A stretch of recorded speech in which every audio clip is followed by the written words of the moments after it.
Hello and welcome to our international free webinar.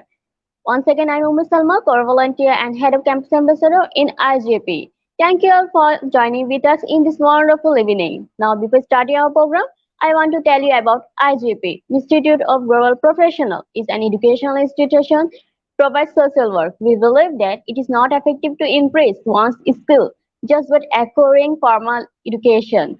So, we provide effective training and consultation to generate professional generation all over the world. So let's start our program with IGP's mantra, feed your skill. Today our 92 webinar, special topic on geometry with our honorable speaker Kelvin Belaja Carlo and Joseph Dalungan Talai. Today our first speaker will give his speech and presentation topic on solving right triangle and using Pythagorean theorem, and he is a public secondary teacher and also master in science in teaching. I would like to introduce our first speaker with a short video. Hello everyone, this is Kevin Belsa Calio from Sanchez Mira, Cagayan. I am from the Philippines. I am a secondary teacher of Sanchez Mira National High School. I finished my master's degree at Cagayan State University, Sanchez Mira campus.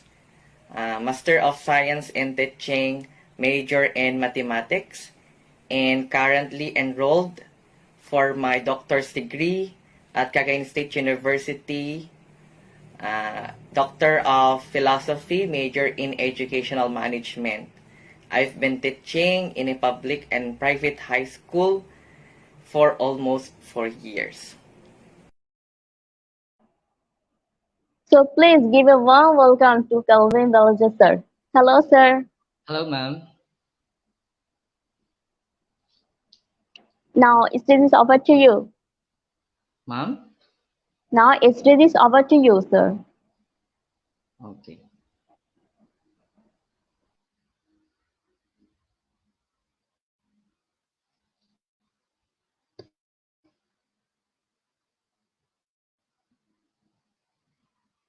So can you now see my screen? Hello, ma'am. Can you see my screen?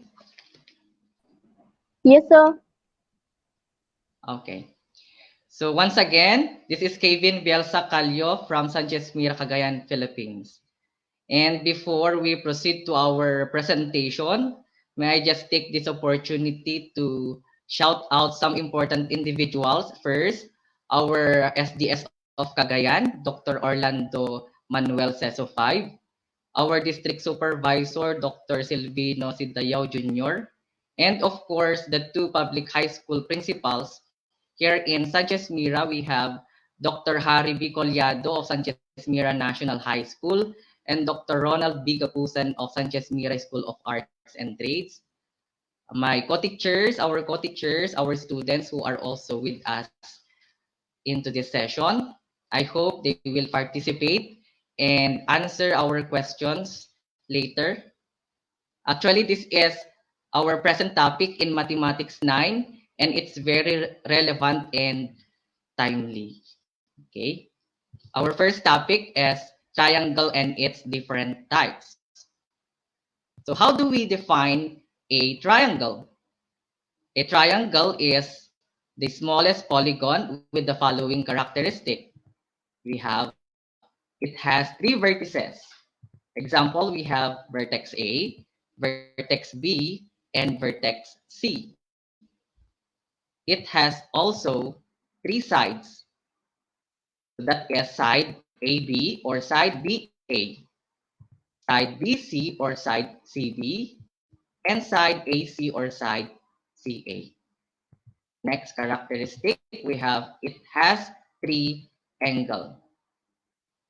So we have angle A or angle BAC or angle CAB, angle B or angle ABC or angle CBA, angle C or angle ACB, or angle BCA.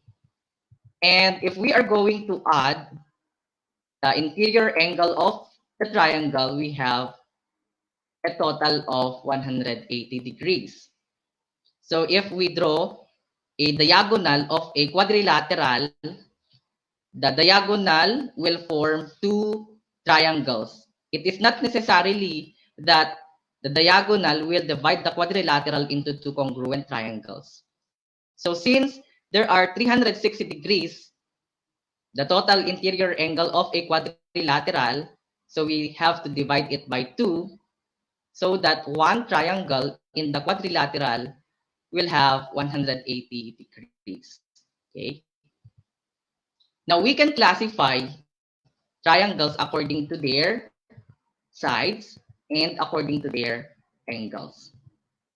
Types of triangles based from their sides. So can you name the first triangle, this one, the green one?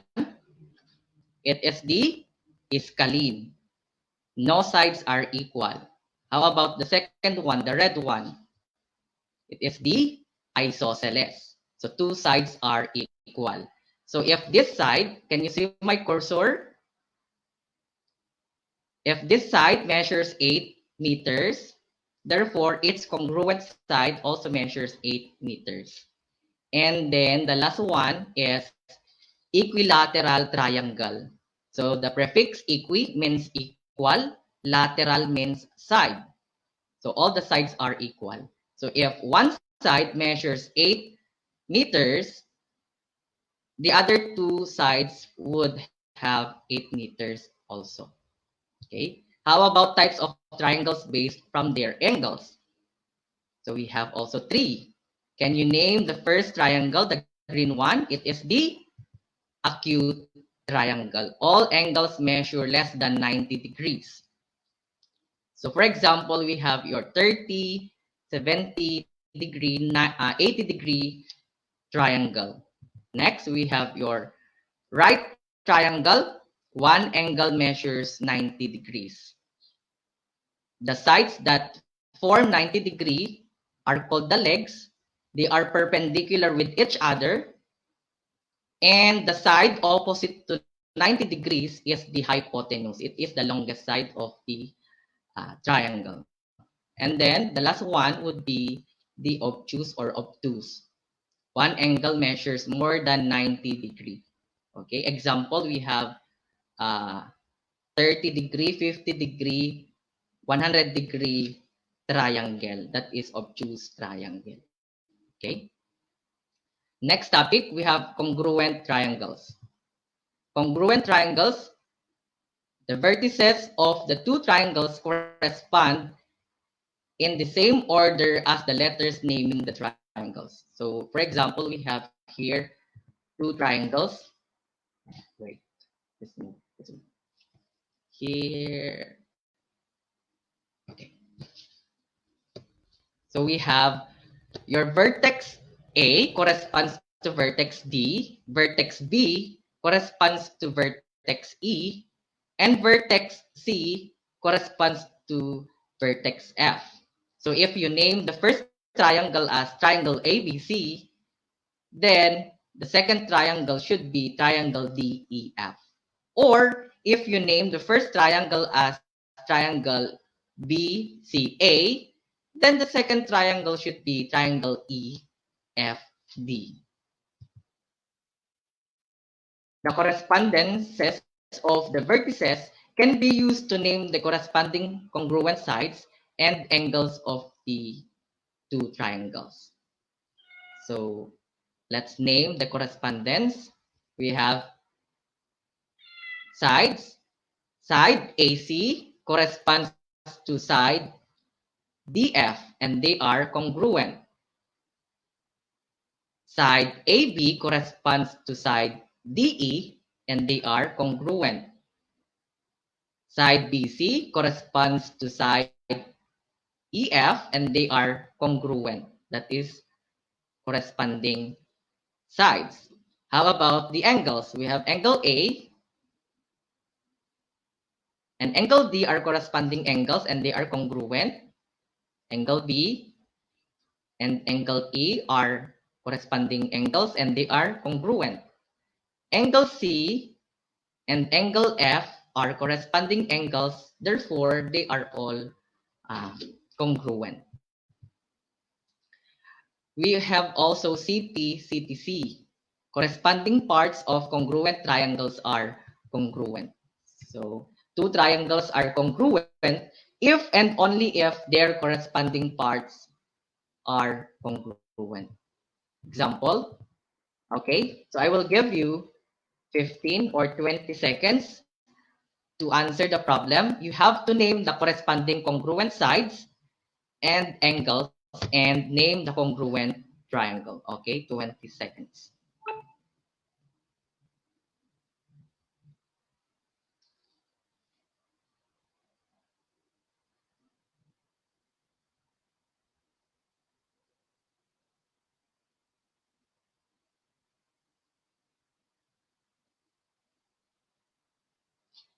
Okay, let's check your answer. Corresponding sides, we have your side AD corresponds to side FD and they are congruent. Your side AB corresponds to side FE and they are congruent. Side BD corresponds to side ED and they are congruent. How about the angle? Angle A corresponds to angle F and they are congruent. Angle B corresponds to angle E and they are congruent. Angle A, DB corresponds to angle F, DE and they are congruent. So if you name the first triangle as triangle A, DB, then the second triangle would be triangle FDE. Properties of triangle congruence. We have three. Triangle congruence is reflexive, symmetric, and transitive. So reflexive, for any triangle ABC, triangle ABC is congruent to triangle ABC, or simply your A is congruent to A. Next, symmetry. If triangle ABC is congruent to triangle DEF, then triangle DEF is congruent to triangle ABC. So it's like saying that your A is congruent to B, then B is congruent to A. Next, we have the transitive. It involves three triangles. If triangle ABC is congruent to triangle DEF, and triangle DEF is congruent to triangle JKL, then triangle ABC is congruent to triangle JKL. It's like saying that your A is congruent to B and B is congruent to C. Therefore, your A is congruent to C. Third angles theorem. If two angles of one triangle are congruent to two angles of another triangle, then the third angles are also congruent. So in here, your angle A is congruent to angle D. Angle B is congruent to angle E. Excuse me. Now, your angle C should be congruent to angle F.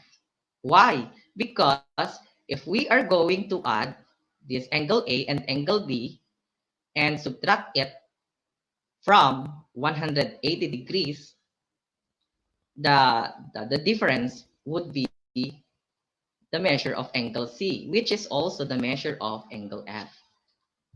Okay, proving that triangles are congruent. So I have here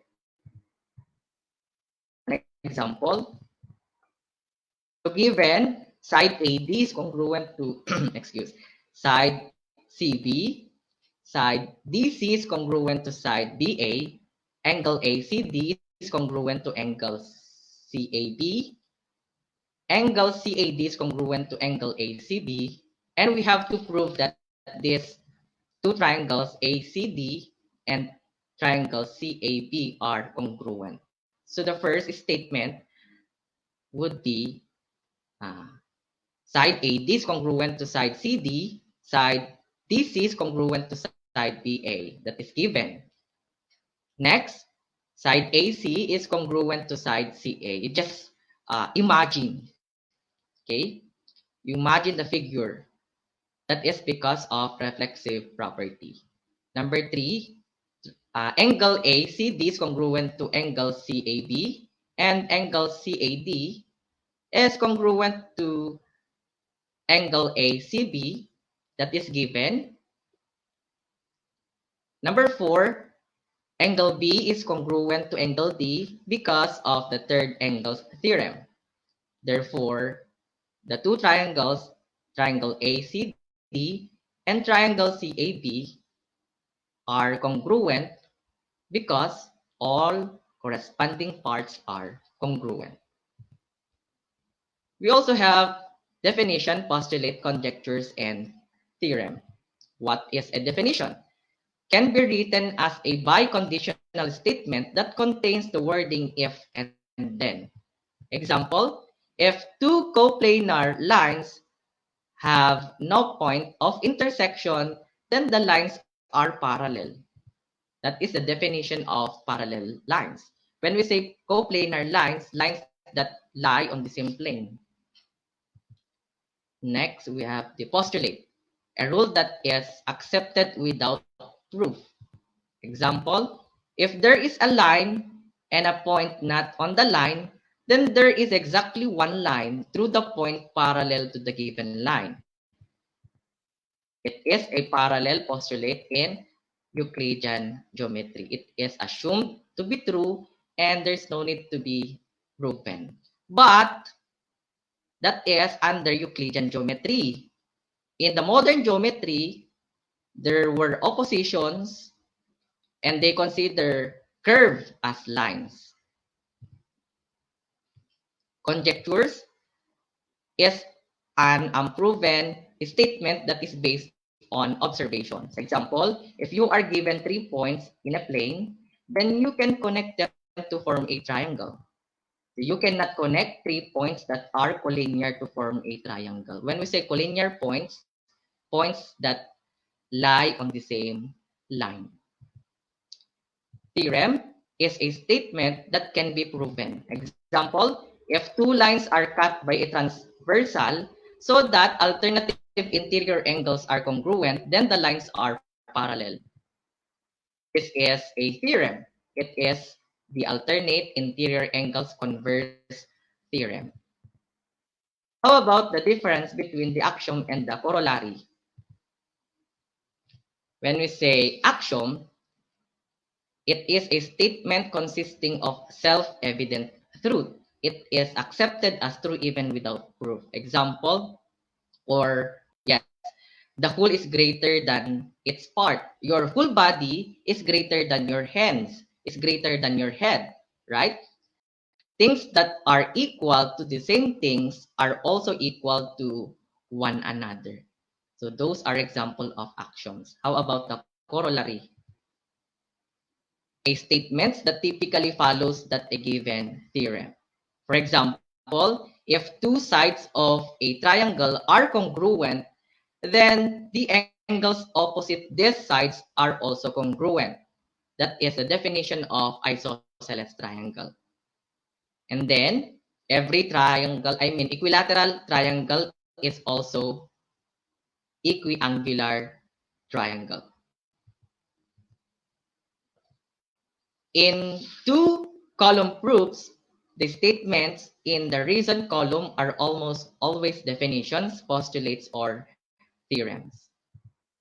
Proving that triangles are congruent using postulates and theorems. We have the SSS postulate or the side-side postulate. If three sides of one triangle are congruent to the corresponding sides of the other triangle, then the two triangles are congruent. Example, we have your triangle ABC and triangle DEF.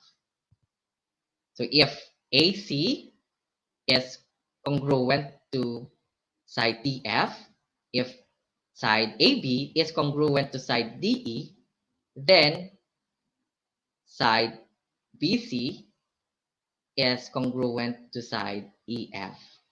So as you can see, the lines here denotes that they are congruent. Therefore, your triangle ABC is congruent to triangle DF by the SSS postulate or the side-side-side postulate. Okay, so I will give you again another 20 seconds to answer the problem. Which triangles are congruent based on the markings in the given figure?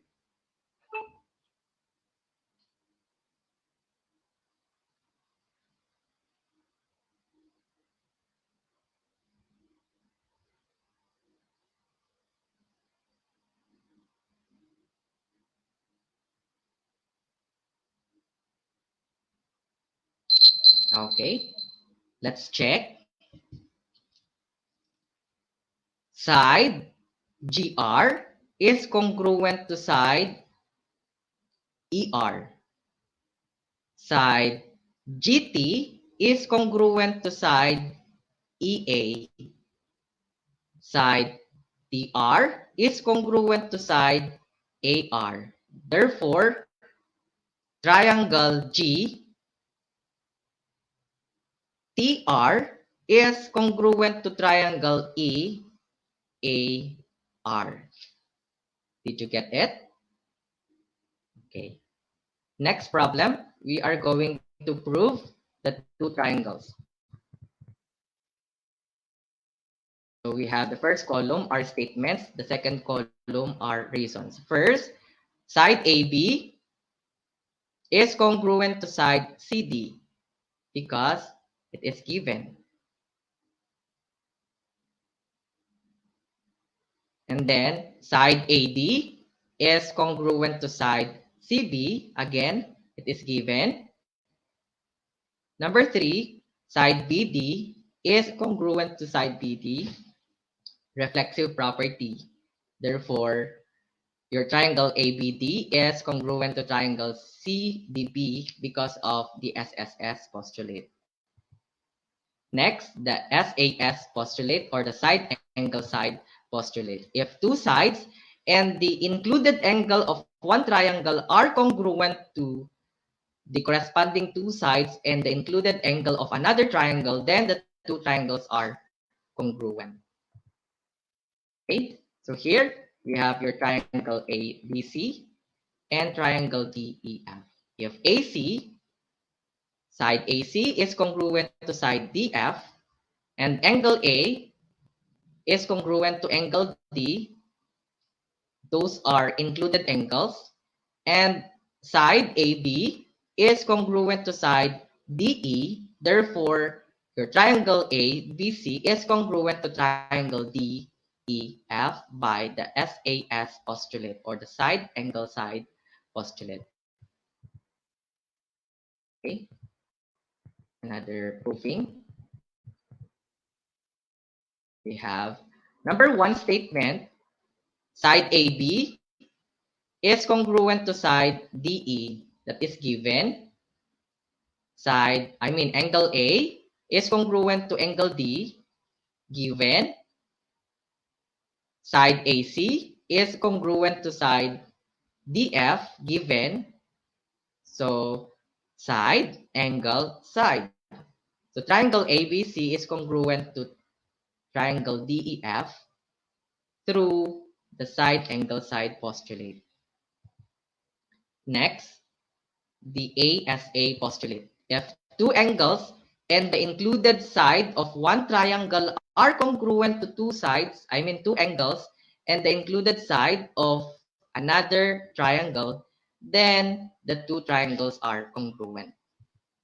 Example, we have angle A is congruent to angle D, and side AC is congruent to side DF. Angle C is congruent to angle F.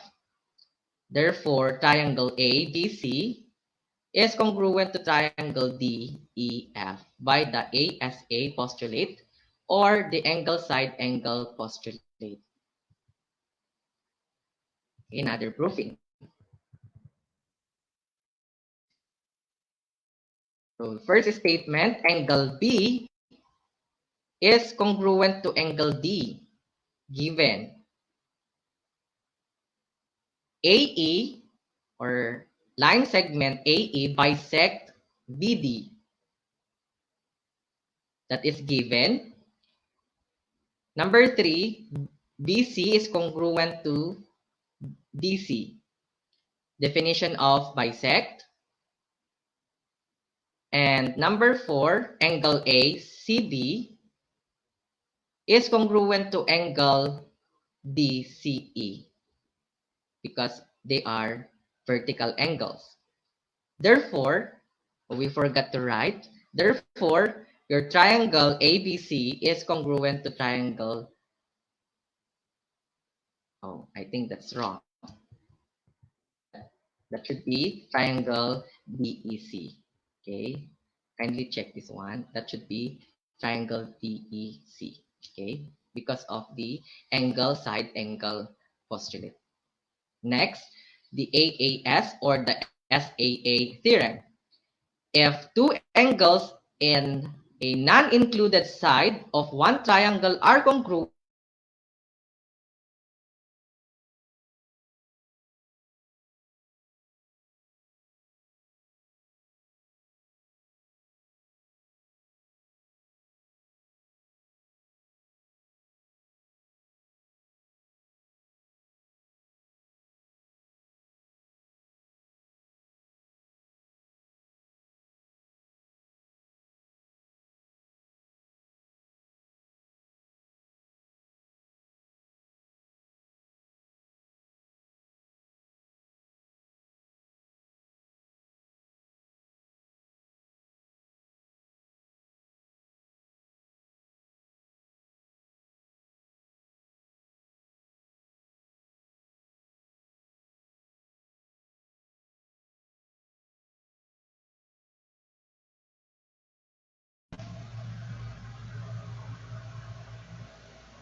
Sir Joseph, kindly let check that what happened with Kelvin. Pardon, sorry. Just give a call to Sir Kelvin. What happened? Let's check. Sige, sir. Sige, sir.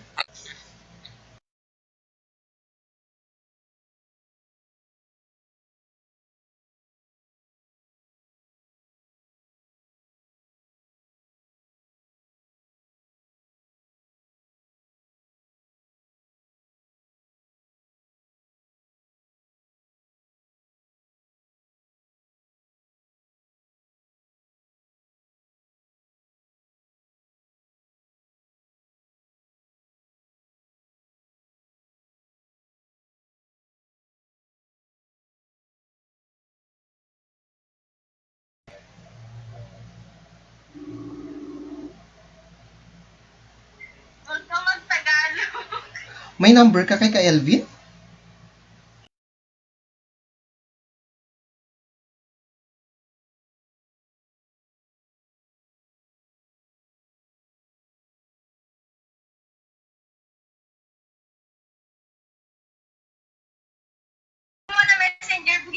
Hindi siya online. Hindi siya online? Oo. Tumawag ka na sa national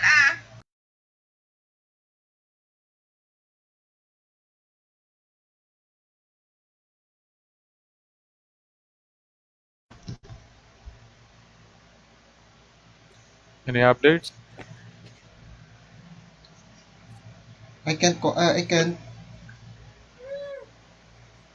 I can contact him, sir.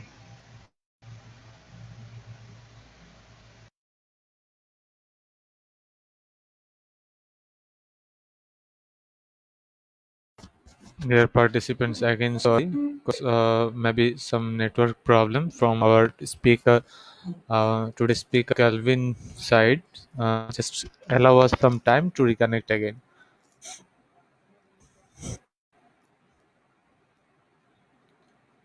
Nowadays, network is totally unstable in Philippines. Maybe lots of speakers face the same problem.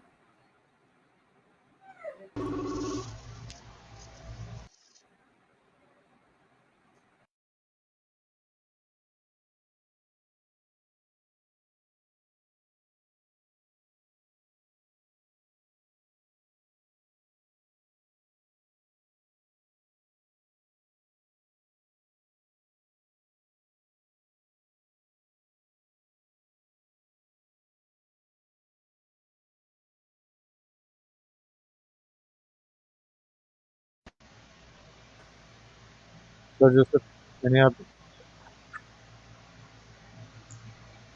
I'm contacting his sister, sir. Wait for a minute, sir. Oh my god, why it was... He told me previously that he can got some electricity power cut issue maybe. Is that happening already or we have time? Just make a call if he's not able to connect. So no problem. We will continue with you. Oh wait, sir. I'm just going to have... Would...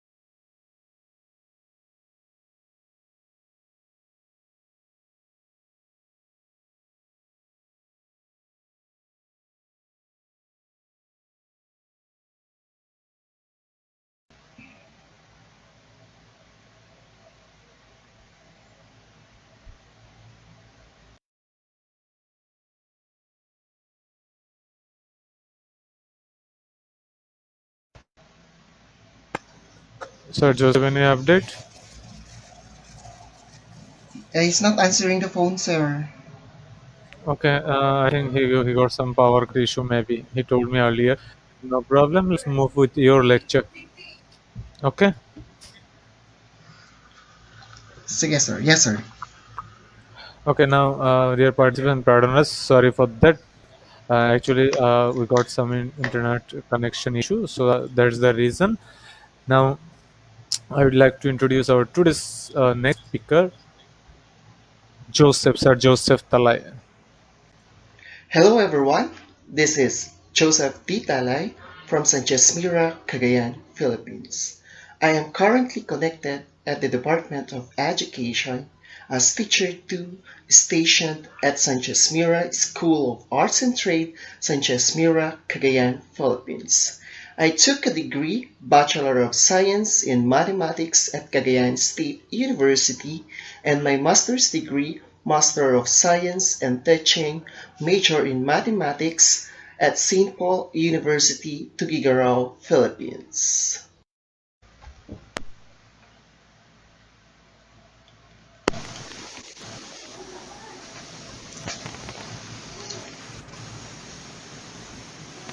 Hello, sir. Yes, sir. Yeah. So now stage is yours. So share your screen. That audience can see in the screen.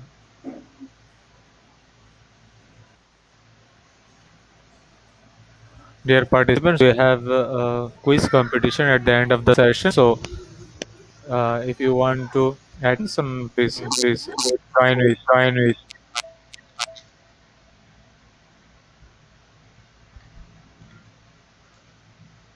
Hello, sir. Hello, sir. Your screen is Your screen visible. is visible. To the next Please, slide. next slide. Yeah, sir. Yeah, Continue. sir, continue. Continue. So, can I continue now, sir? Yeah, definitely. Hello, sir. Definitely. Definitely. Yeah, Yeah, Oh. yeah, definitely. yeah, definitely. Continue. Good day, everyone. I am your next speaker, Joseph D. Talay. I would like to commend everyone for watching on this seminar and would also like to give my warmest welcome to all of you as we play, learn, and grow together with my topic, solving perimeters and areas of plane figures. First thing is we're going to define what is a perimeter. Perimeter says it is the distance around the outside edge of a flat object. It is also reported as a total number of linear units. Now, when you measure the amount of wallpaper border to go around the room, you measure it in lengths. May I ask you, would the perimeter of your bedroom or the perimeter of your house, which among the two is greater?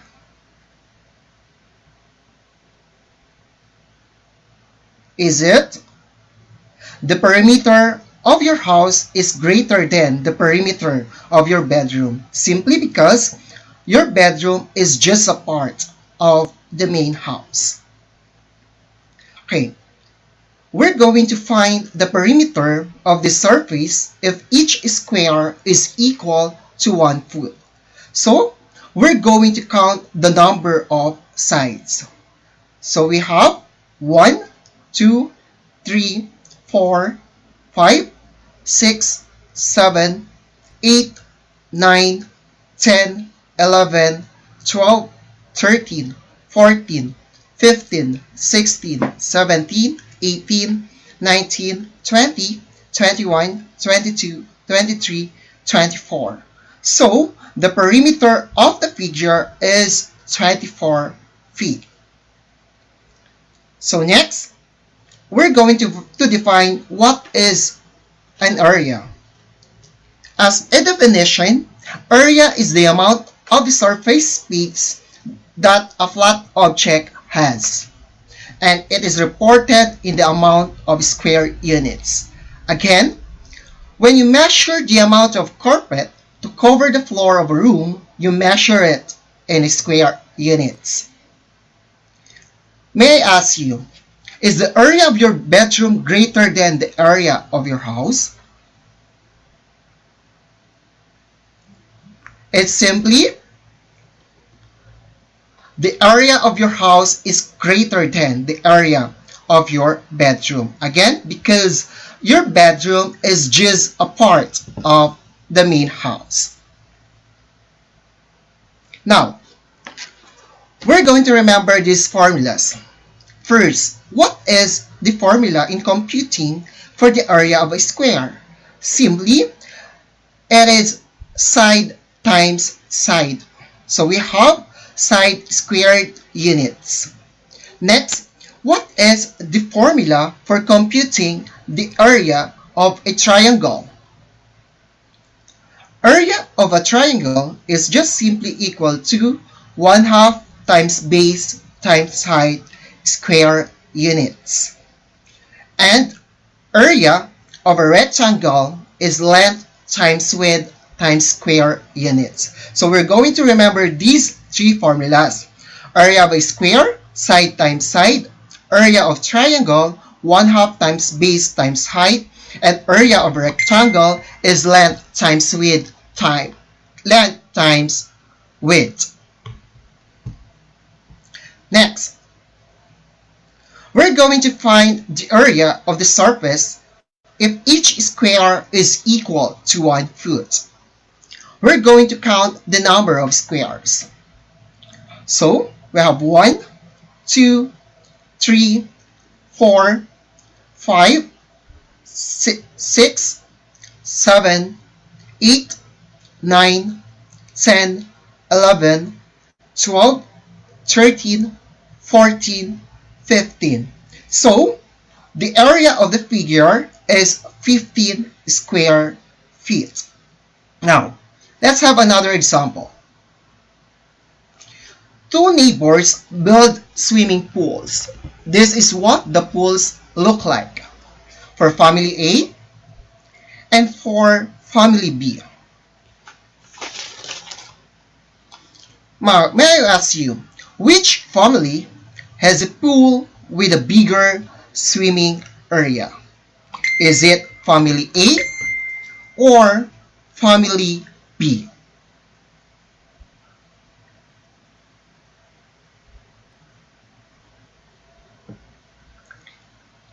It is the area of family A, of family A's pool is 8 square units. So as you can see, there are 8 squares. And for family B, the area of families B pool is 7 square units. Therefore, the family A has a pool with a bigger swimming area. Next, same question. Now, again, we're going to look at the same two pools. Which family has more side panels of the pool to clean? For family A,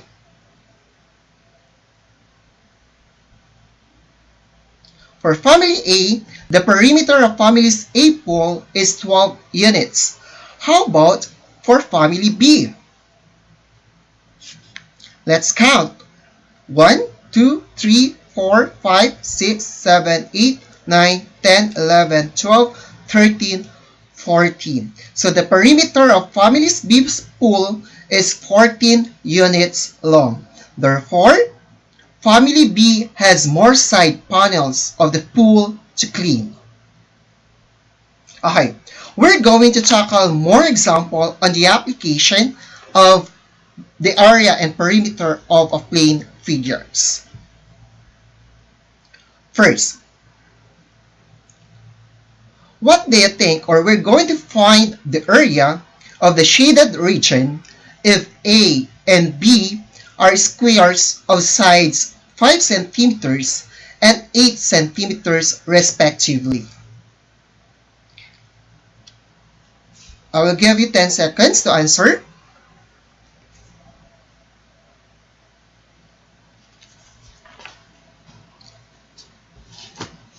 Okay.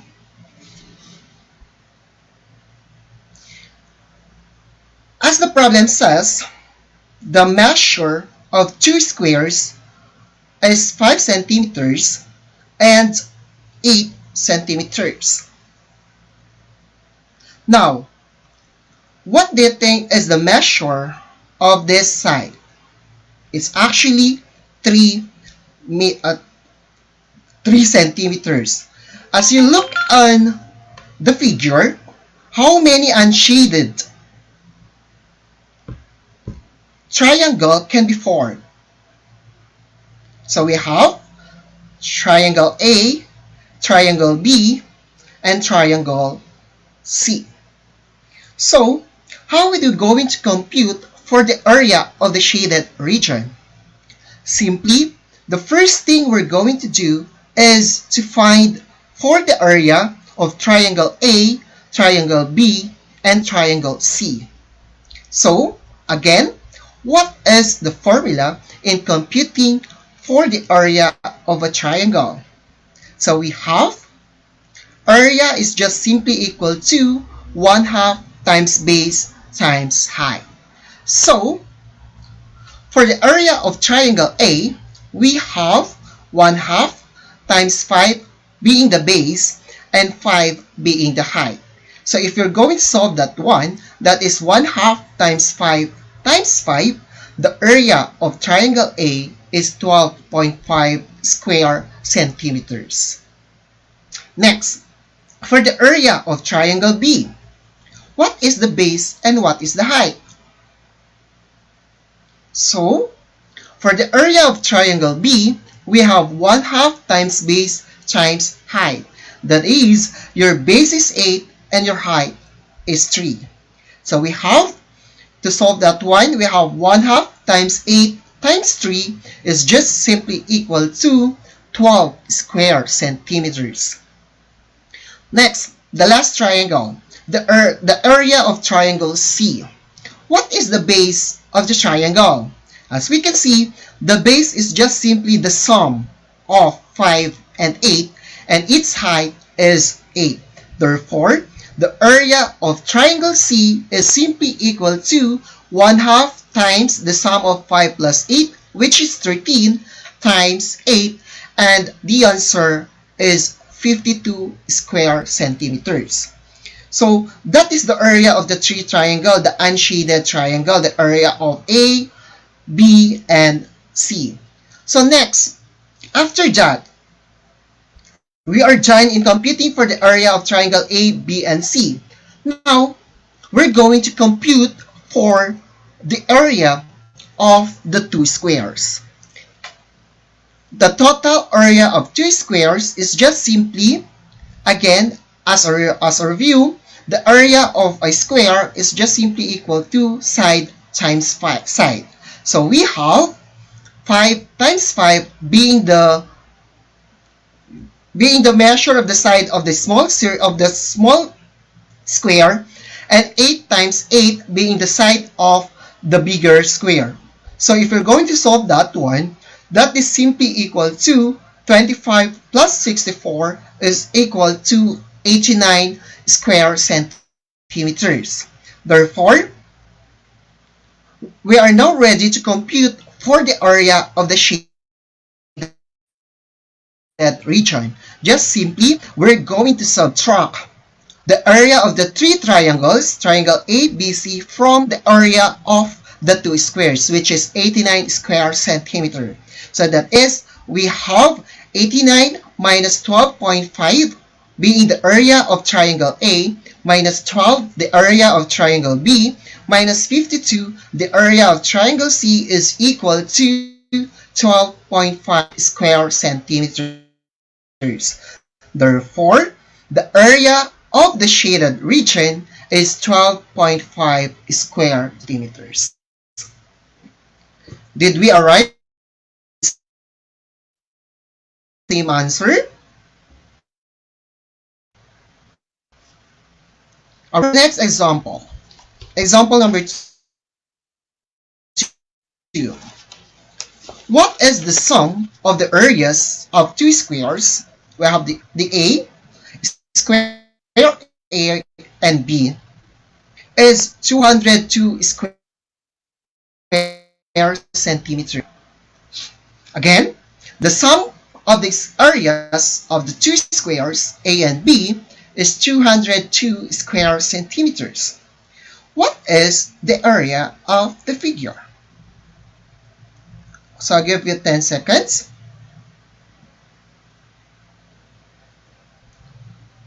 Okay, what do you think is about the perimeter of the figure? That's how we're going to study the solution. The first thing we're going to do is to make a list of the areas of different size.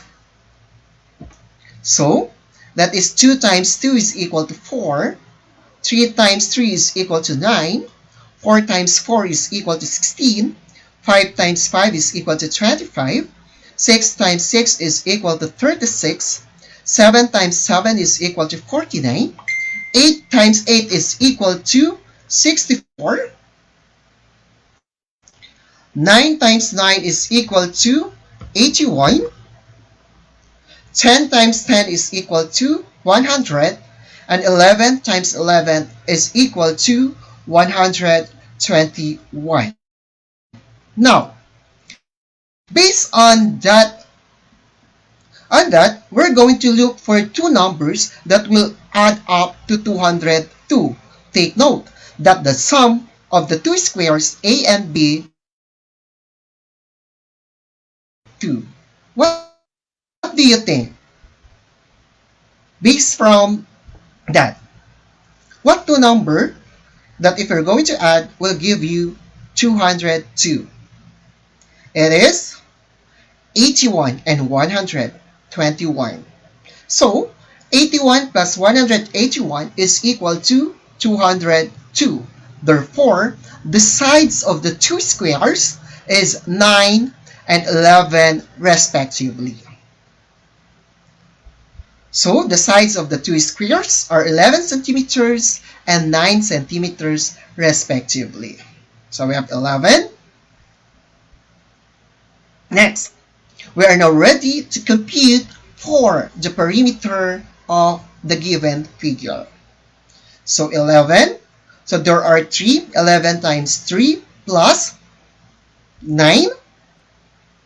So we have 9 times 3 plus this, the measure of this side. What do you think is the measure of this side?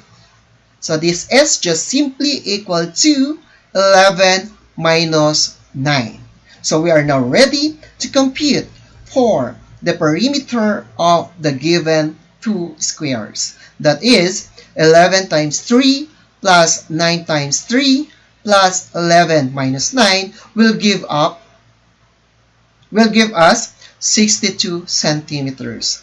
Therefore, we could now conclude, or we could now say that the perimeter of the figure is 62 centimeters.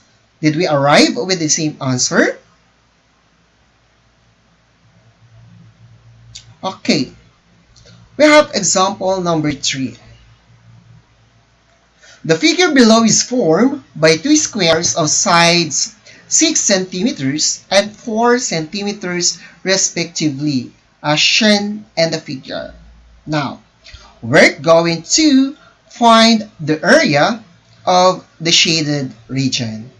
This problem, example number 3, is something the same with example number 1. So, what do you think is the area of the shaded region? I will give you 10 seconds to think for a solution for that.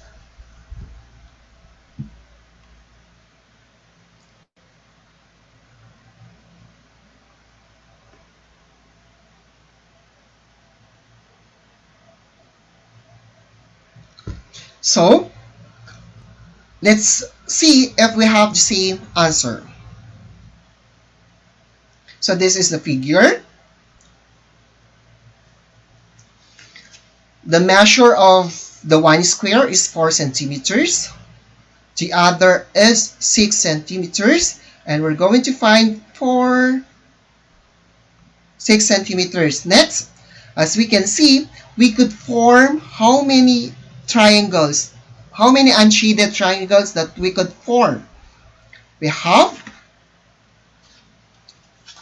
first triangle, we have triangle ABC, and the second triangle, triangle CEF. So, again, we're going to find for the area of the two triangles. We have the area of triangle ABC. Again, the area of a triangle is computed as 1/2 times base times height. From triangle ABC, what is your height and what is your base? The height and the base is just simply equal to 6. Therefore, the area of triangle ABC is equal to 1/2 times 6 times 6 will give us 18 square centimeters. So that is the area of triangle ABC. Next, we're going to compute for the area of triangle CEF. First, what is the base of triangle CEF? Very good. It is the sum of 6 and 4, and its height is just simply equal to 4. Therefore, the area of triangle CEF is computed as 1/2 times 10 times 4 will give us an answer of 20 centimeters. So the area of triangle ABC is 18 centimeters, and the area of triangle CEF is 20 square centimeters. Now, are we ready to compute for the area of the shaded region? Not yet, because we're going to find first the area of the two squares.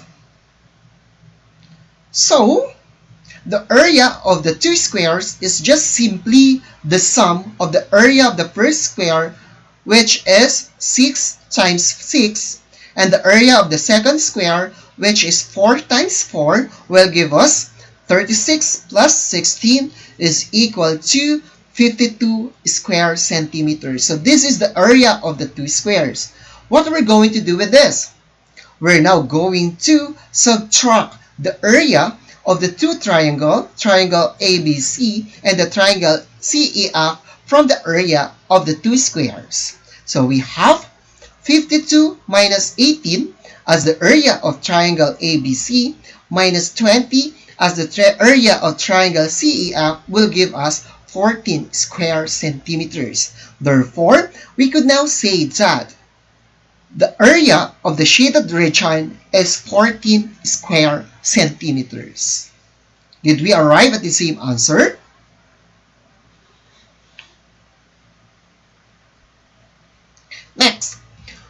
Next example. Example number 4. The side of each square is 1 centimeters. Find the area of the shaded region. Again, the side of each square is 1 centimeter. Find the area of the shaded region. What do you think is the area of the shaded region?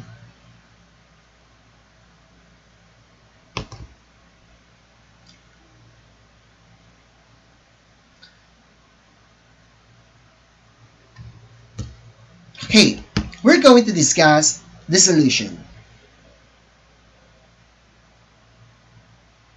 First is we're going to count how many squares that is not being embedded with the two triangles, with the two shaded triangles. So we have 1, 2, 3, 4, 5, 6, 7, 8, 9. So there are the number of squares is equal to 9, and its area a while back, we have now the area of the 9 squares is simply equal to 1 times 1 times 9 is equal to 9 square centimeters. Next, we are not yet done, because as we look on the figure, how many triangles can we see? How many unshaded triangles can we see? Let's count. We have triangle A, triangle B, triangle C, triangle D, and triangle E. So we're going to find again the area of each triangle. So what is the area of triangle A? Take note that the measure of the side of each square is 1 centimeters. So what is the base and what is the height of triangle A? The base is just simply equal to 2 and its height is equal to 1. Therefore, the area of A is equal to 1/2 times 2 times 1. If you're going to simplify, if you're going to solve it, you can now derive 1 square centimeter as the area of triangle A. How about the area of triangle B? What is the base and what is the height? So, the area of triangle B, which is equal to 1/2 times 2 as its base times 3 as its height, will give us 3 square centimeters. Next, we're going to find for the area of triangle C. The area of triangle C is equal to 1/2 times 4 times 1 is equal to 2 square centimeters. We're not yet done. We're going to compute again for the area of triangle D and triangle E. So we have for the triangle D simply equal to 1/2 times 1 times 3 will give us 1.5 square centimeters. And next, for the area of triangle E is equal to 1/2 times 1 times 2 is equal to 1 square centimeters. Are we now ready to compute for the area of the shaded region?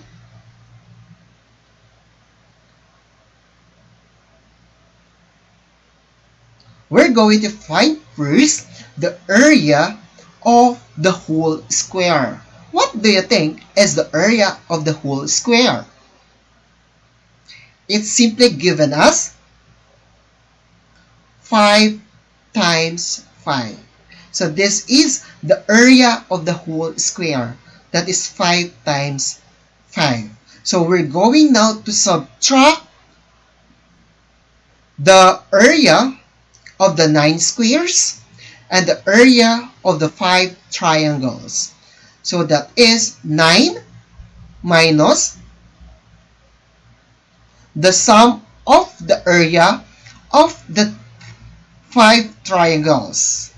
And if we're going to simplify that, will give us the answer of 7.5 square centimeters. Therefore, we could say, or we could now conclude that the area of the shaded region is 7.5 square centimeters. Are there questions? We'll now proceed to example 5. What do you think is the area of the shaded rectangle based on the figure? The problem is ABCD is a square of side 8 centimeters. So we have a square ABCD wherein segment AG is equal to segment AC, which measures 5 centimeters. So what is the area of the shaded rectangle EFGH? What are we going to do? Take note that AG and EC is 5 centimeters. So if we're going to add AG and EC, we have now 5 plus 5 is equal to 10. Next, it will give us now, so in order for us to compute for the measure of the side HG, we're going to find for the sum of the measure AG plus EC, which is simply given as 5 plus 5 is equal to 10. So where did we get 8? 8 is actually given a while back that the measure of the square is 8. The measure of the side of the square is 8 centimeters. Therefore, the HG is just simply equal to 10 minus 8. So, we could now get for the area of the rectangle EFHG, that is 10 minus 8, which is, this is the length of the rectangle, times 8, 10 minus 8 is the width of the rectangle, and 8 is the length of it. Therefore, if you're going to solve this one, that is 10 minus 8, will give us 2 times 8 is equal to 16 square centimeters. Therefore, we could now conclude that the area of rectangle EFGH is just simply equal to 16 square centimeters. Are we ready for the next example? For the next example, that is the figure.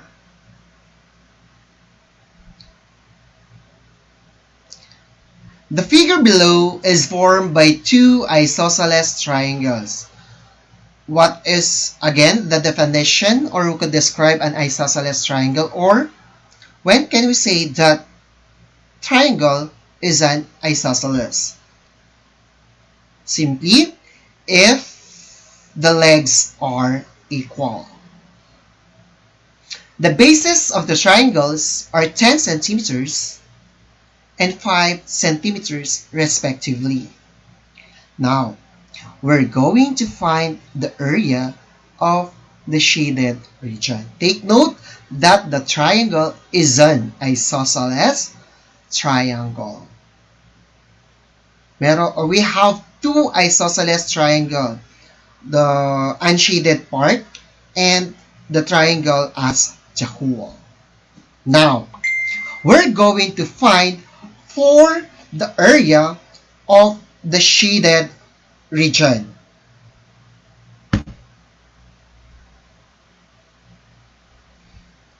So, in the shaded region, how many isosceles triangle can be formed?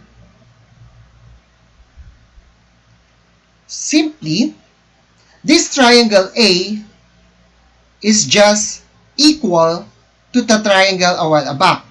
So in this, we can now say that the area of triangle A is just simply equal to 1/2 times 5 times 2.5 is equal to 6.25 square centimeters. Then, from the shaded part, we could form 3 triangles. That is why the area of the shaded region is 3 times 6.25 is equal to 18.75 square centimeters. Therefore, its area is 18.75 square centimeters. Okay, next. Let's have another example. This example is same with example number 3. The difference in the areas of the square A and the square B is 5 square centimeters. Find the perimeter of the figure. So first, we're going to make a list of the areas of the different sides. So from that, we're going to look at the numbers of the we look for the difference between the two square numbers that is equal to the difference is 5. So that is we have 144 and 49. We could now say that the area of or the sides of the two square is equal to 12 and 7. The size of two squares is equal to 5 and 7. Yeah. Next is this the measure of this size. That is 12 minus 7. So we are now ready to compute for the perimeter of the two squares. So simply, given us 12 times 3 plus 7 times 3 plus 12 minus 7 will give us 52 centimeters. So the perimeter is 52 centimeters. The perimeter of the figure is 52 centimeters. Next, example 8. What do you think is the area of the big square shown below? The area of the big square shown below is 28.44 square meters. We're going to find the total area of the regions A and B. From the figure, how many squares, small squares, can we see?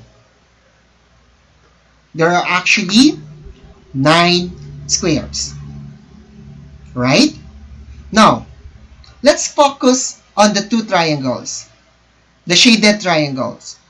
How many squares can be formed from triangle A and triangle B? Is it 4? So, from the figure, the total number of shaded squares is 4. We have 2 from A and 2 from B. Therefore, that is just simply equal to the 4/9 of the area of the whole square. So we could now conclude that the area of A and B is just simply equal to the 4/9 of 28.44, will give us an answer of 12.64 square centimeters. Therefore, the total area of the regions A and B is equal to 12.64 square centimeters. Did we arrive at the same answer? Next example. Two parallelograms overlap like the one shown in the figure on the right. Find the area of the shaded region. Take note that the area of parallelogram is given as base times height. So, the area of a parallelogram is given as 3 times 8. So as we can see, its base is equal to 3 and its height is equal to 8, will give us the area of parallelogram is 24 square centimeters. But we're going to find for the area of the shaded region. Next from that, we're going to find first the area of the triangle below that we could see. That is, the area of this small triangle is simply given as 1/2 times 3 as the base, and its height is 8 minus 5, which is 3. So we have 1/2 times 3 will give us 4.5 square centimeters. Now, we could now solve the area of the shaded region, which is just simply equal to 24 minus 4.5 will give us 19.5 square centimeters. Therefore, the area of the shaded region is 19.5 square centimeters. Next example. Example 10. The side of each grid is 2 centimeters. Find the area of the shaded region. What do you think is the area of the shaded region? As we all know, the side of each grid is 2 centimeters. From the figure, we could now say that these are the sides of the triangle that we could form. We have actually triangles. We have actually 4 triangles. But before that, what is the area of the square grid? Take note. That is 10 times 6. 10 being its length and 6 being its width. That is 6 plus 4 is equal to 10 and 4 plus 2 is equal to 6. Therefore, the area of the square grid is equal to 60 square centimeters. So, next, we're going to find for the area of triangle A, triangle B, triangle C, and triangle D, which is simply given us for triangle A. That is, the area of triangle A is 1/2 times 6 times 4 is equal to 12 square centimeters. For triangle B, 1/2 times 4 times 4 is equal to 8 square centimeters. For triangle C, we have 1/2 times 6 times 2 is equal to 6 square centimeters. And for triangle D is equal to 1/2 times 4 times 2 is equal to 4 square centimeters. We're going to add all the area of the triangle A, B, C, and D and subtract it from the area of the whole rectangle. So simply, this is the equation. That is 60 minus 12 minus 8 minus 6 minus 4 will give us 30 square centimeters. So we could now say that the area of the shaded region is 30 square centimeters. Next, we have now example number 11.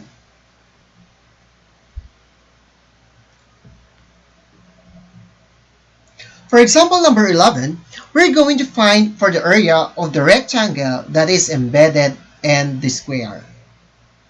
So that is the area of the rectangle that is embedded in that square.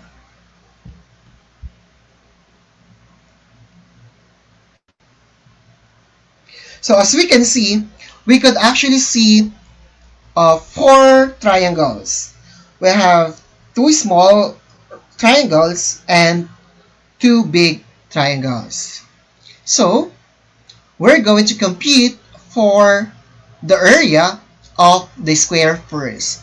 That is given as 10 times 10 is equal to 100 square centimeters. The next, the area of 2 small triangles. As we can see, from the upper top, the measure of the side of the triangle is given as 3 by 3. Since we have 2 small triangles, that is 2 times 1/2 times 3 times 3 will give us 9 square centimeters. The next, the area of the bigger triangle, that is which measures 7 by 7. So we have the area of 2 big triangle. We have 2 times 1/2 times 7 is equal to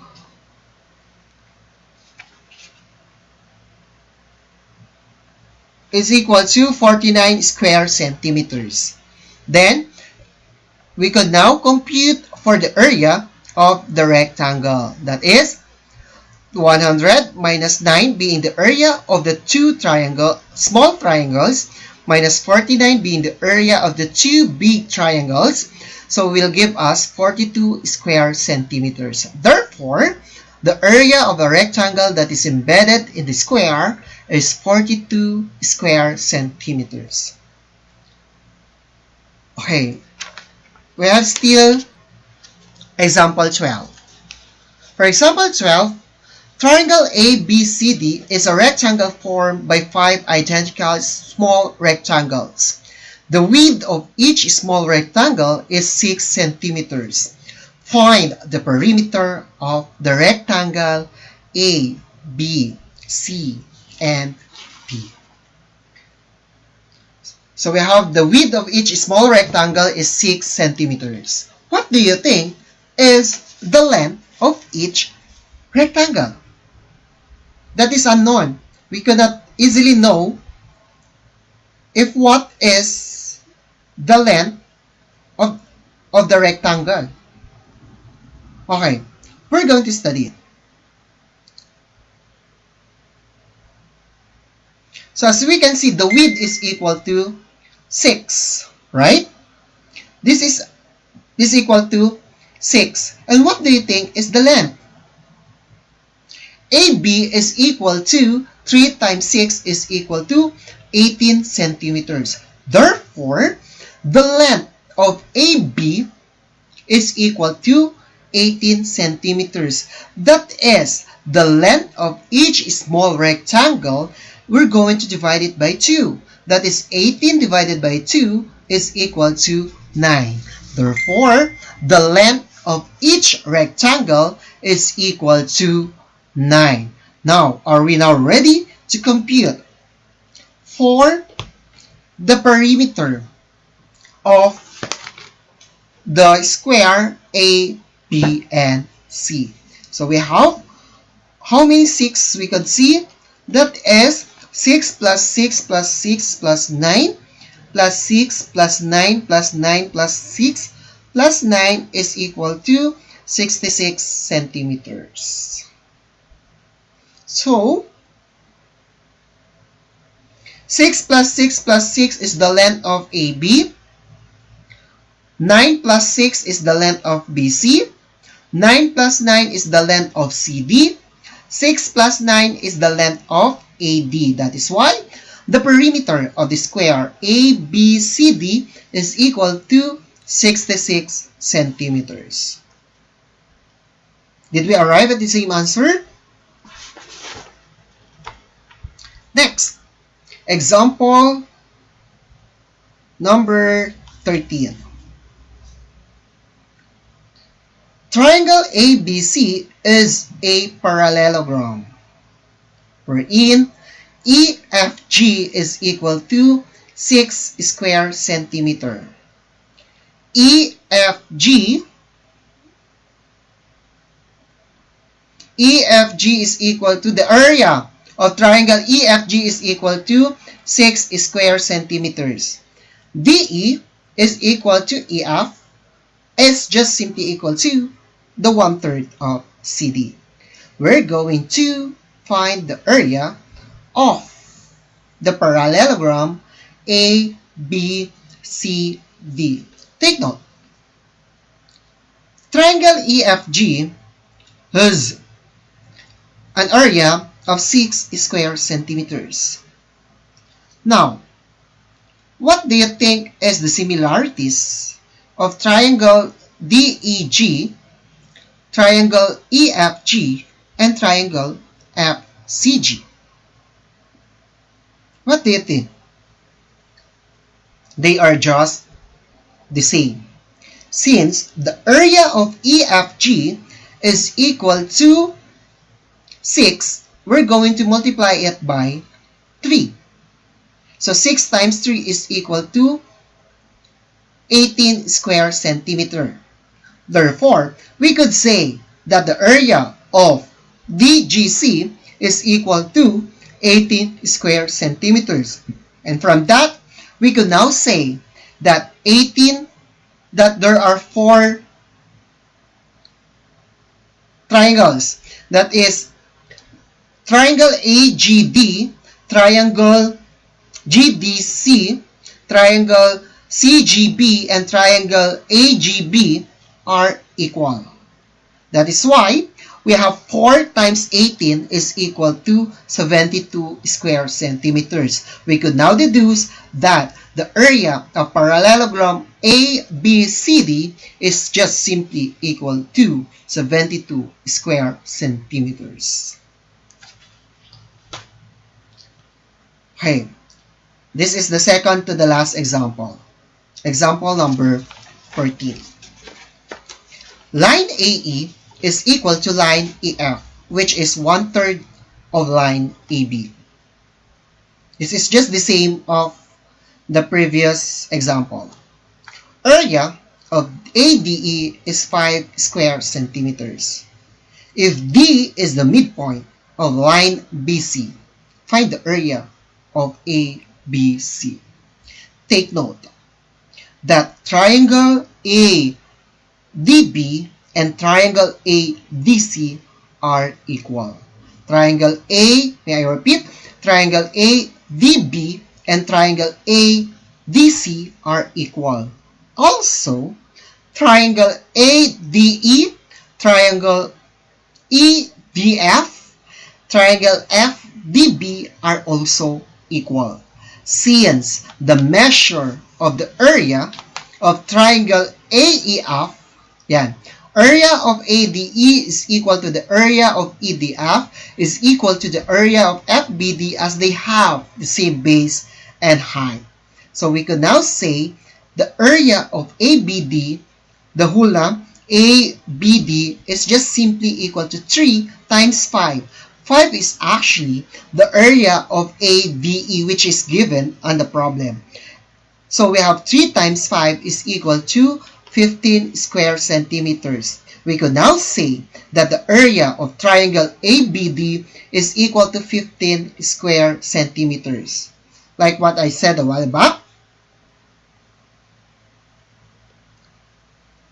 that the area of ABD is equal to the area of ADC, as the base and the height of the two triangles are also the same. So we could now say that the area of ABC is equal to 15 times 2 is equal to 30 square centimeters. Hope we arrive at the same answers. Okay, this would be my last example. Two squares whose areas are x square centimeters and y square centimeters are embedded in a square A, B, C, D. The area of the square ABCD is 252 square centimeters. What do you think is the values of x and y?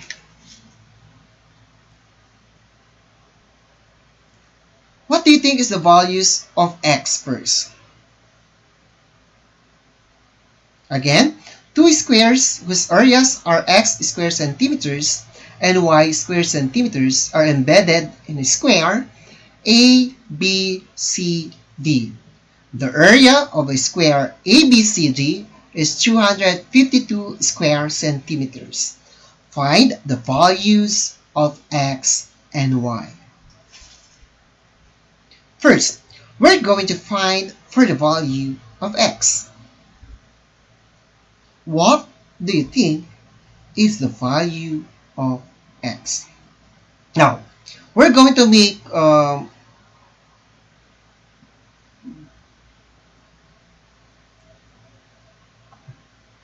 alright, let's analyze. We could say that 1/2 of a square ABCD, 1/2 of the square ABCD is equal to 252, being it's the area of the square ABCD divided by 2 is equal to 126 square centimeters. Therefore, triangle ABD has 126 square centimeters as its area. So x is half of 126 square centimeters. That is ABD.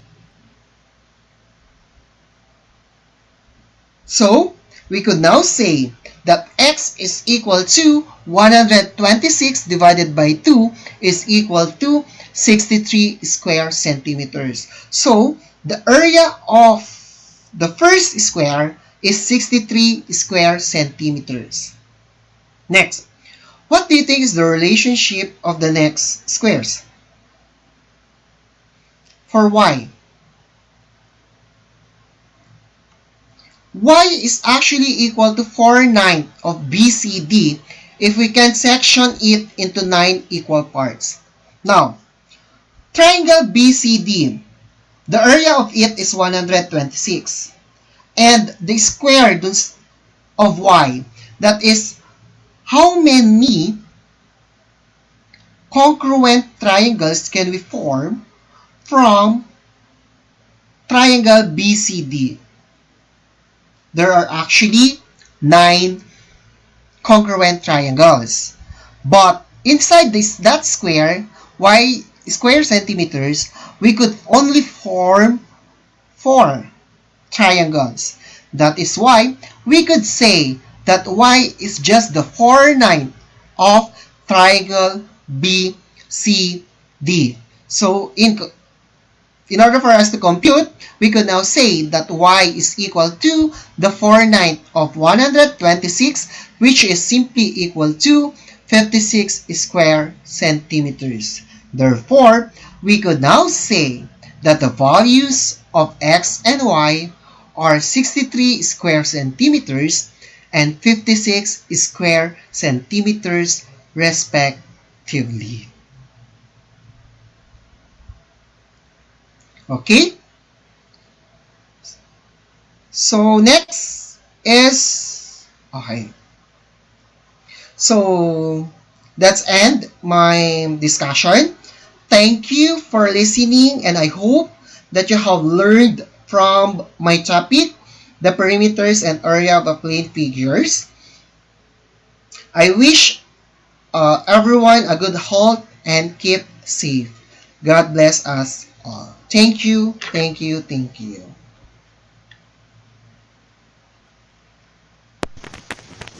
Thank you so much, sir, for your presentation. Now we back to again our first speaker, Kevin. Hello, sir. Hello, sir. Hello, everyone. Dear participants, we already back our first speaker. Yes, I'm very sorry because there was a technical error. There No was a problem. sudden No problem. shutdown. No Hello, problem, sir. sir. No problem. Yes, sir. Okay. I can So hear may you. I now share my screen? Definitely, definitely. Okay. So I hope my screen will work this time. Hope so. Yes. Now can you see my screen? Yeah, now I can see you. Okay. So I don't know. I just don't know where I stopped a while back. So may I just proceed to the main ingredient or the main topic, which is Sure. assigned to me, which is the Pythagorean theorem. Okay, so Pythagorean theorem, in a right triangle, the square of the hypotenuse is equal to the sum of the squares of the legs.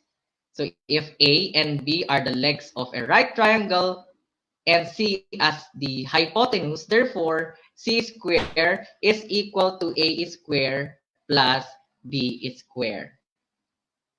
Next, so this is Pythagoras. So Pythagoras was born in 500 BC and was considered to be one of the first Greek mathematical thinkers and philosophers. And there are different steps in solving for the missing side of a right triangle using, of course, our theorem, Pythagorean theorem. First step, we have to write the given. Second step, write the formula. What is again our formula? Okay, c square is equal to a square plus b square. And then third step, substitute known values for the variables.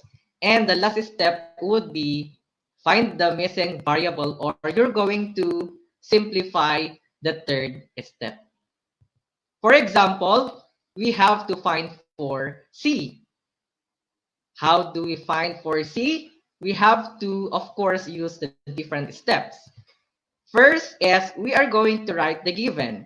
But the question is, which number goes where? You need to identify the hypotenuse, and it's the one opposite of the right angle.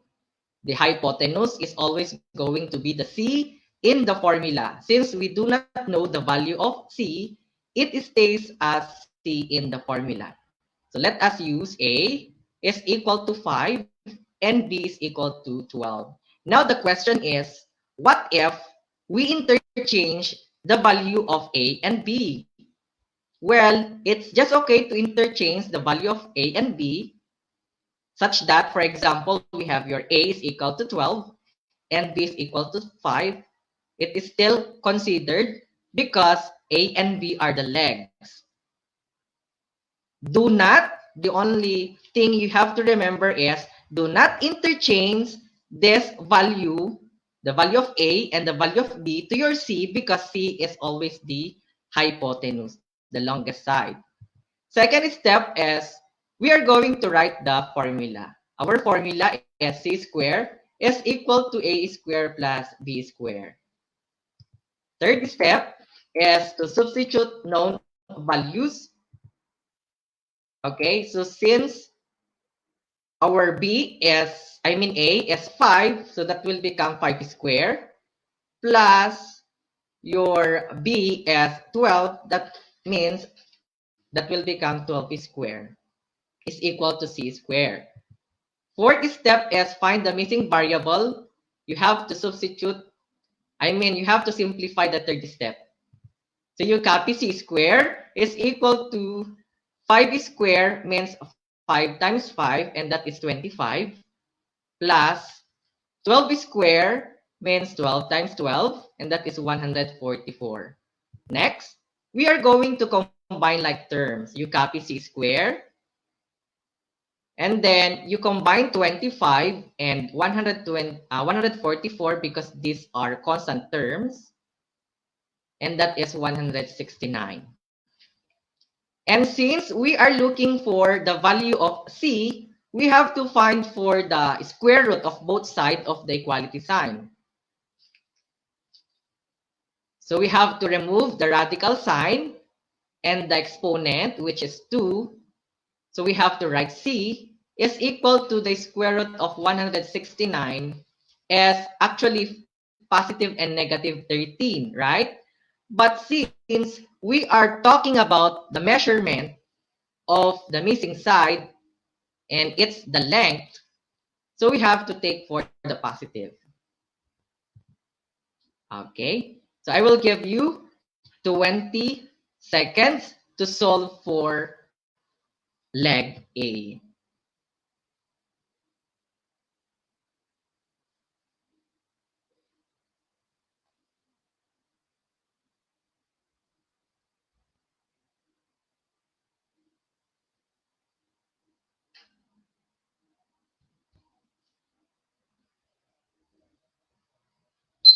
Okay, we have to check your answer. So based from the illustration, our B is 15, our C is 17, and A is the unknown. So that is our first step. We have to write the given. Next, we have to write the formula. Our formula is C squared is equal to A squared plus B squared. And that is our original. We can derive another formula such that you are going to find for A. So you're going to transpose B squared from the right side of the equality sign, and you're going to combine it here. Okay, and of course, it will change the sign. So from positive, it will become negative. Or you can use the original equation. So let's substitute known variables, known values to the variable. We have 17 squared is equal to you copy A squared plus B as 15. That makes 15 squared. Simplify, we have 17 squared means 17 times 17, and that is 289 is equal to you copy A squared plus 15 squared means 15 times 15, and that is 225. You combine like terms, you are going to transpose your 225 from positive, it will become negative. So you copy A squared is equal to 289 minus 225. You copy A squared is equal to 289 minus 225 is 64. Again, the same process. Since we are looking for the value or the variable A, you are going to find for the square root of both sides. So you have to write the square root sign, radical sign. Okay. And let's simplify by removing the radical sign and then the exponent 2. We have to copy A is equal to the square root of 64 is 8. Okay. So the missing side or the value of A is 8. Now I have here 2 examples, and you are going to solve it within 20 seconds. Let's start. You are going to find for the missing side. What do you think is the missing side?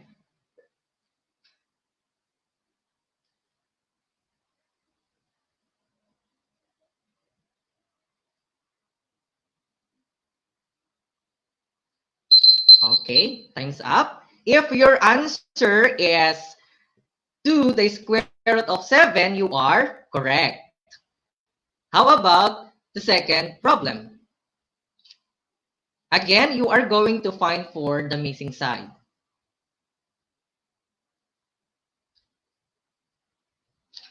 $20.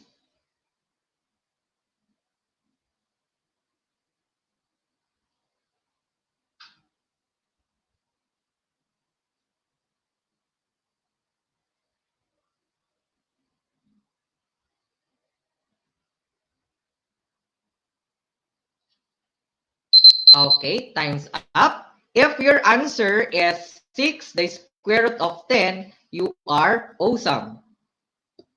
What if the given problem is a worded problem? For example, we have, whenever Brian visits his aunt in New Delhi, he has to travel 15 miles due north from home. Whenever he visits his cousins in Noida, he has to travel 20 miles due east from home. How far apart are Delhi and Noida? So the best way to solve for the worded problem is, of course, we are going to illustrate it. And here is the illustration of the problem. So what do you think is the missing variable? That is C. And that represents the distance between New Delhi and Noida. So let's solve. Our A is 15. Our B is 20. And the unknown is C. And that is our first step to write the given. Next step is we are going to write the formula. C squared is equal to A squared plus B squared. And then the third step is we are going to substitute the known values to our variables in the equation. So you have to copy C squared is equal to, since our A is 15, so that will become 15 squared plus our B is 20, so that will become 20 squared. You copy C squared is equal to 15 squared means 15 times 15, and that is 225 plus 20 squared, which means 20 times 20 is 400. Next, we combine like terms. You copy C squared is equal to 225 plus 400 is 625. And then the same process, we are going to find for the square root of both sides of the equality sign. You have to write the radical sign, both sides, and then to remove the exponent of C here, 2. So you copy C because the square root of C squared is C is equal to the square root of 625 is 25. So the distance between New Delhi and Noida is 25 miles. It is very important to include the unit of measurement. Okay, so another word problem relative to our Pythagorean theorem.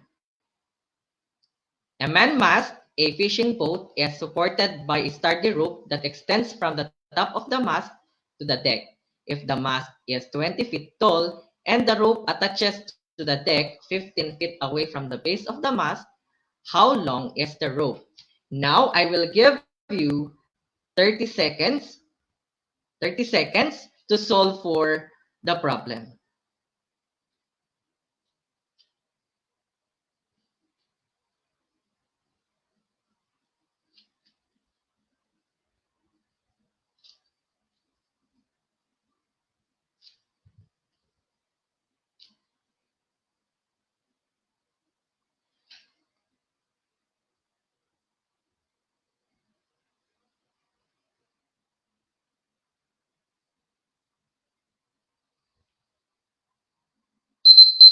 Okay, let's check your work. So here is the illustration of the problem. So from the problem or the illustration, our A is 20, B is 15, and C is the hypotenuse. And that is our first step. Second step is to write the formula C squared is equal to A squared plus B squared. Third step is to substitute known values to the formula.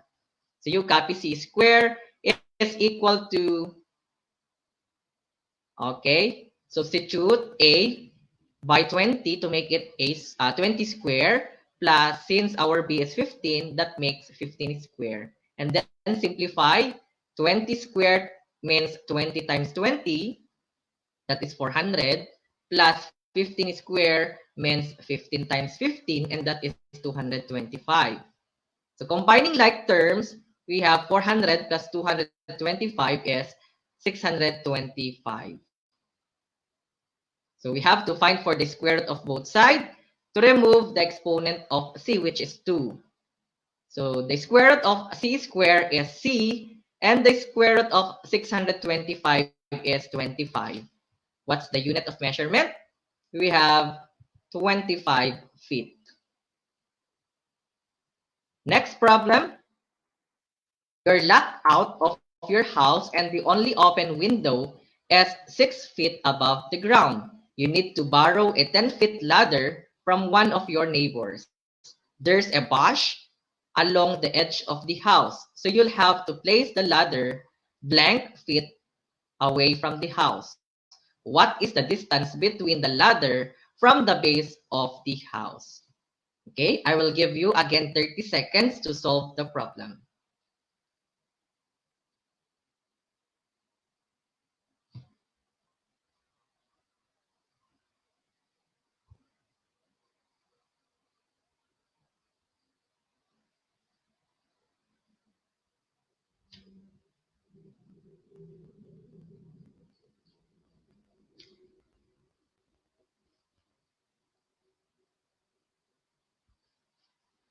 Four seconds. Okay, we have to check your solution. And here is the illustration of the problem. So based from here, our A is 6, C is 10, or it's the length of the ladder, and B is the unknown, the distance between the base of the house to the ladder. Okay. Formula, again, UC square is equal to A square plus B square. Since our C is 10, we just substitute it. That will become 10 square is equal to our A is 6.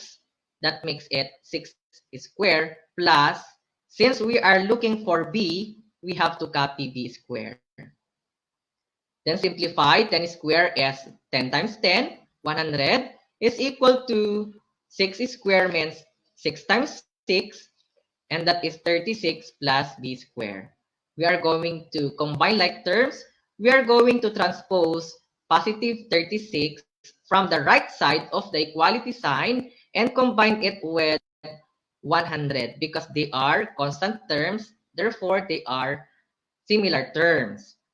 Okay, so you copy b squared is equal to 100 minus 36. So what have you observed? From positive 36 a while back, it will now become negative 36 because if we transpose, you have to change the sign. You have to find for its additive inverse. So b squared is equal to 100 minus 36 is 64. Again, we have to remove the exponent of b here, 2, by finding for the square root of both sides. So the square root of b squared is equal to the square root of 64, which is 8. What's the unit of measurement? We have 8 feet. Next problem.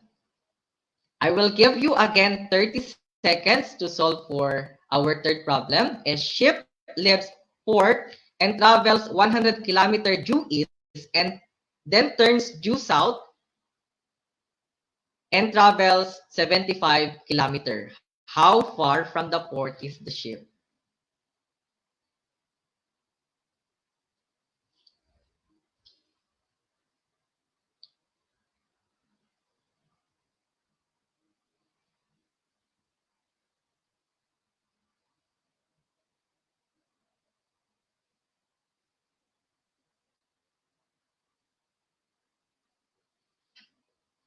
Five seconds.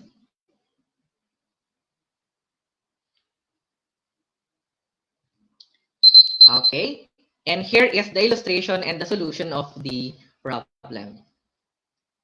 So first step, we are going to write the given. Our given are A is 75, B is 100, and C is the hypotenuse, the distance between the ship and the port. Second step is, again, we have to write the formula. C square is equal to A square plus B square. Since we are looking for C, you copy C square is equal to, you substitute 75 to A to make it 75 square, plus you change B by 100 to make it 100 square. We have to simplify. You copy C square is equal to 75 square is 5,625 plus 100 square is 10,000. And then by combining like terms, we have 5,625 plus 10,000 is equal to 15,625, which is equal to C square. Again, we are looking for C. So we have to find for the square root of both sides. Remove the radical sign and the exponent 2. So the remaining variable would be C is equal to the square root of 15,625 is 125 kilometers. So if you want to check, use your calculator. Okay. And for our last example, I will again give you 30 seconds to answer. Sim has a rectangular garden with a length of 24 meters that he wants to split diagonally from one corner using a fence. After fencing it, he found out that the diagonal of the garden was 25 meters. Find the width of the garden. Okay, start.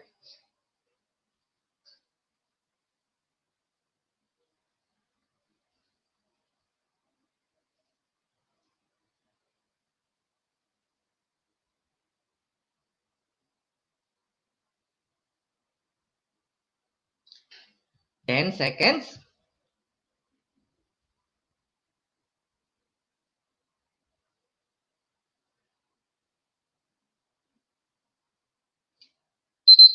Okay, let's check. If your illustration is something like this one, you might get the correct answer. Okay, let's solve for the width of the garden. From the illustration, our B is 24 and C is the hypotenuse because it is the diagonal of your quadrilateral or your rectangular garden. And A is the leg, which is unknown.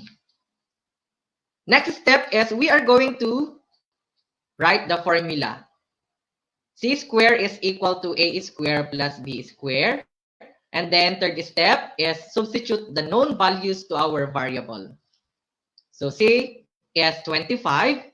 So that will become 25 square is equal to copy A square because that is what we are looking for, plus B, which is 24. So that will become 24 square.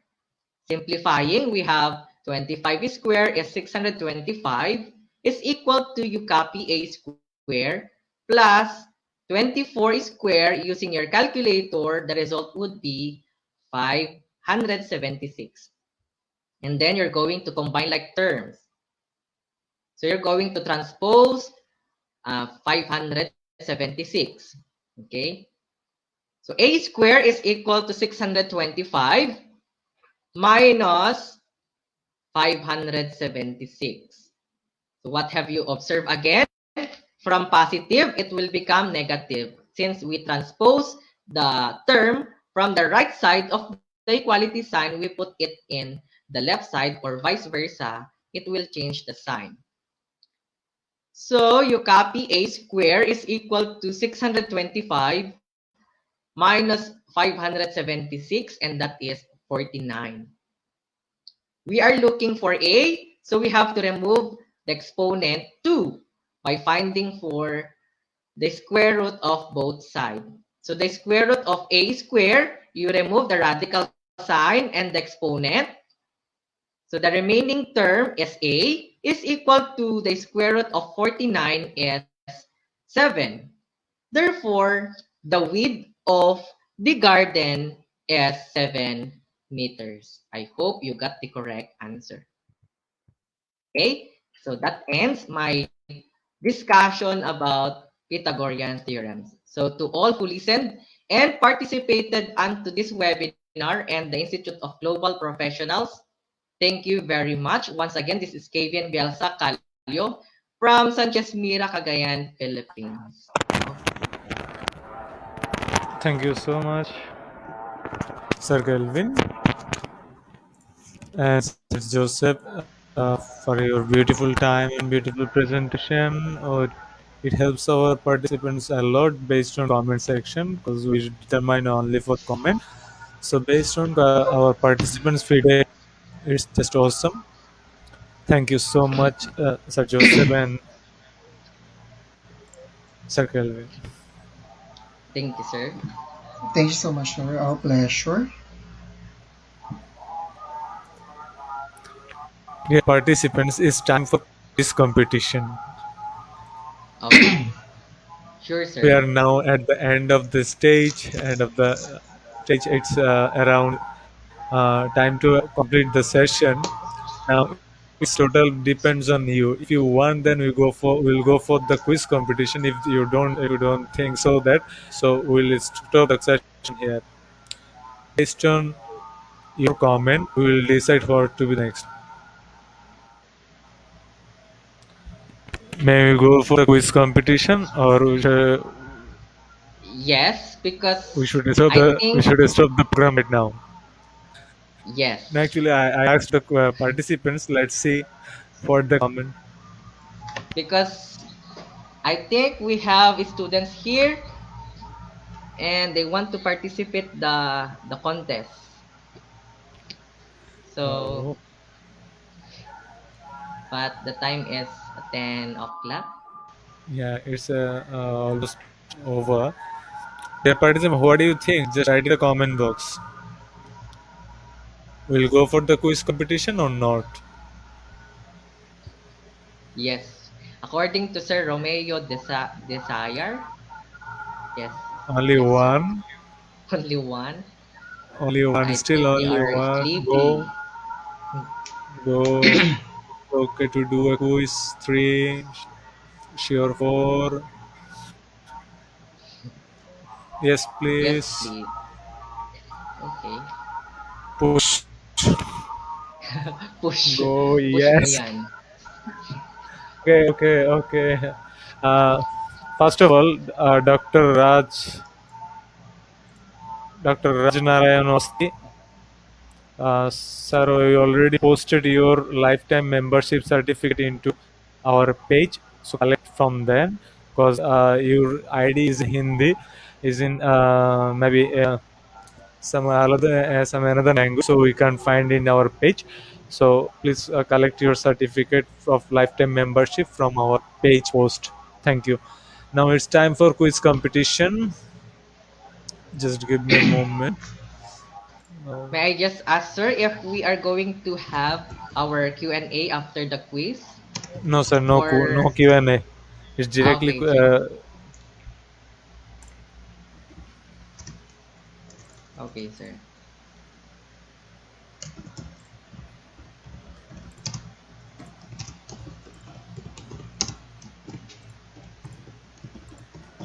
Dear participants, this is our today's quiz code 2110299. So join here for today's quiz competition.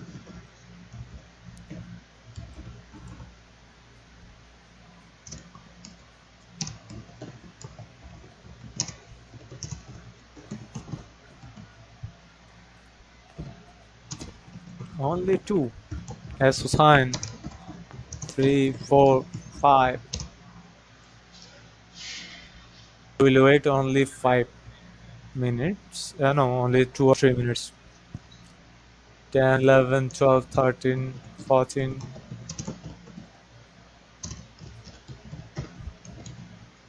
Ali Abbas, Ronna, Brains, Ivana, Princess.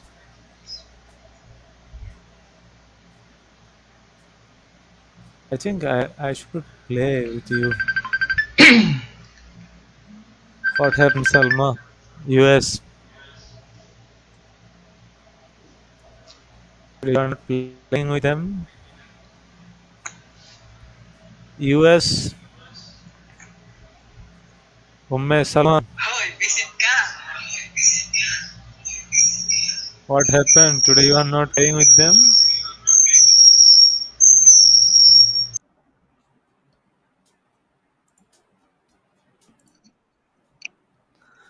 Okay, okay.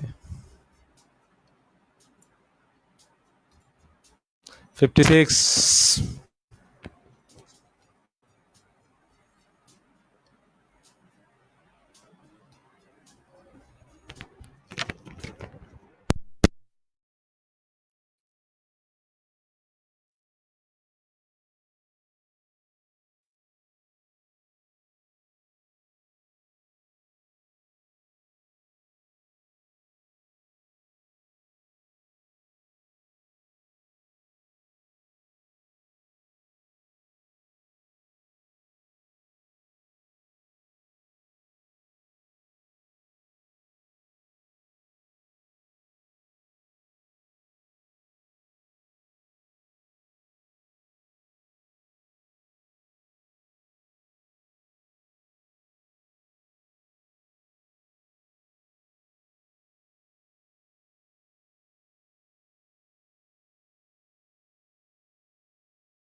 Congratulations, first, second, and third for today's quiz competition. It's just a request. Please contact in our page inbox to your full name that we can issue the certificate immediately. Congratulations, first, second, third. Please contact with us immediately for your certificate with your full name.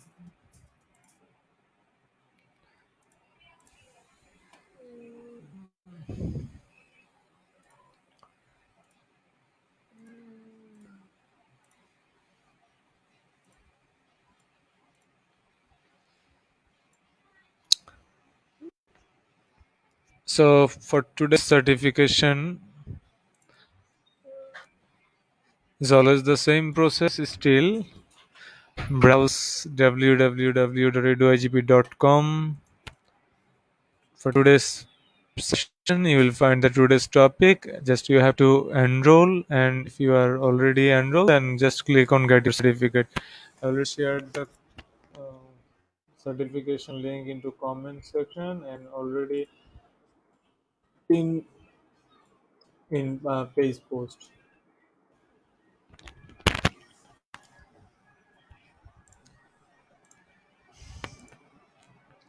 Four types of certificate.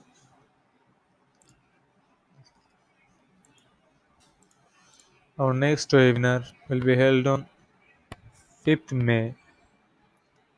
Topic: productivity apps using Canvas, OBS, and AutoCAD. I think it would be again a great session for us. See you soon. See you soon in the next session at day after tomorrow, 5th May. Thank you so much. And again, thank you, our today's speaker, Sir Joseph and Sir Kelvin. Thank you so much, sir, for your time, for your presentation. And dear participants, please, it's a request. Those first, second, and third, please contact with our page inbox immediately. Thank you so much. See you again at 5th May at the same time. Thank you so much.